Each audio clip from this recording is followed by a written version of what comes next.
नमस्कार. आम्ही सारे खवय्येच्या या भागात सर्व रसिकांचं मी अतिशय मनापासून स्वागत करतो.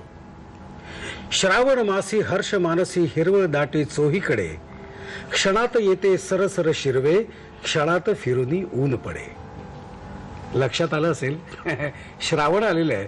ते थोडक्यात काय, नॉनव्हेज वाल्यांनी आता आपलं लक्ष व्हेज पदार्थांकडे केंद्रित करायचं आहे. हा म्हणजे आता कसं उपवासाचे पदार्थ वेगवेगळे खायचे असतात. आता उपवासाच्या पदार्थात तशी फारशी व्हरायटी आहे असं माझं काही म्हणणं नाहीये, पण सारखी साबुदाण्याची खिचडी म्हणजे नाही नाही नाही असं नाही होता का. मग काहीतरी आपल्याला व्हरायटी शोधायला पाहिजे. म्हणजे काय, मलाही वेगवेगळं खायला मिळतं, मलाही वेगवेगळं तुम्हाला दाखवायला मिळतं, हो की नाही.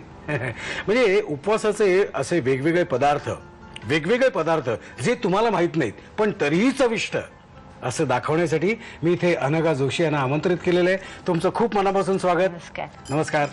आपली ओळख सांगा. मी यांची भाची वैशाली काजरेकर. वैशाली काजरेकर. तुम्ही कुठे राहता? मी अंबरनाथला. आणि तुम्ही? अंधेरी. अंधेरी. म्हणजे अंबरनाथ आणि अंधेरी, मामी आणि भाची.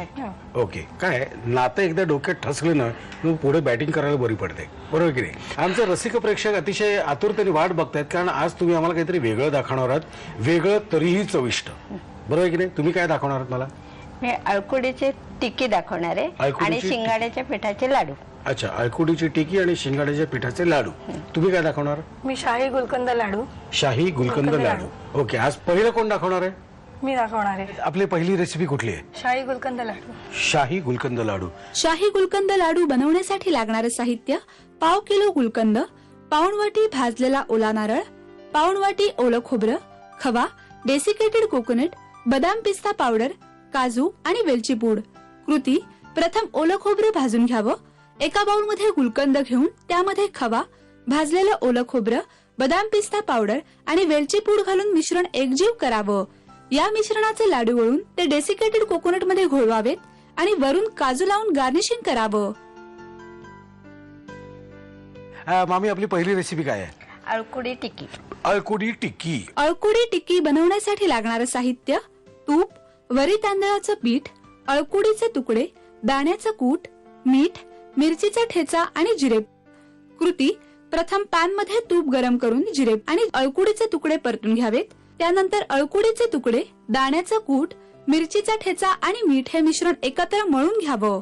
या मिश्रणाच्या टिक्की करून त्या वरी तांदळाच्या पिठात घोळवाव्यात आणि तुपामध्ये शालो फ्राय करून सर्व्ह कराव्यात.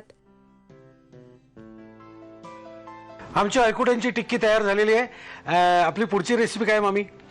शिंगाडा साबुदाणा लाडू. शिंगाडा साबुदाणा लाडू. शिंगाडा सोयाबीन पिठाचे लाडू बनवण्यासाठी लागणारं साहित्य: 1 वाटी शिंगाडा पीठ, 1 वाटी साबुदाणा पीठ, 4 चमचे साजूक तूप, 1 वाटी पिठी साखर, ड्रायफ्रुट्स आणि वेलची पूड.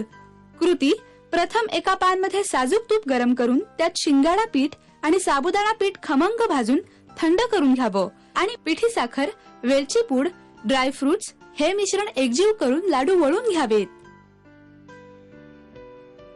पहिल्यांदा मी लाडू खाऊन बघतो.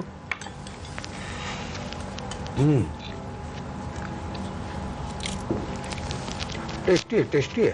क्या बात आहे. आता मी जरा गुलकंदाचा लाडू खाऊन बघतो. काय, गुलकंदाचा लाडू मी कधीच खाल्लेला नाहीये. ही माझी रेसिपी. वरती काजू असायलाच पाहिजे. काजू म्हणजे मला खरंच वीक पॉइंट आयुष्याचा. Very good. आणि त्यानंतर एक काजू खायचा असा.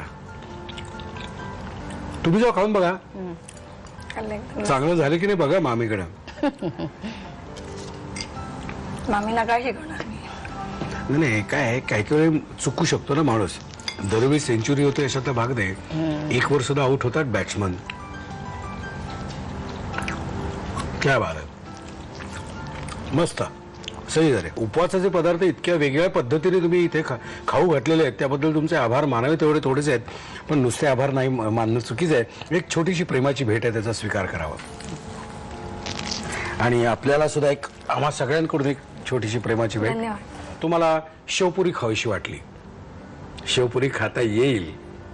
कशी बघा, उद्याचा एपिसोड बघा. तोपर्यंत मस्त खा आणि स्वस्थ राहा.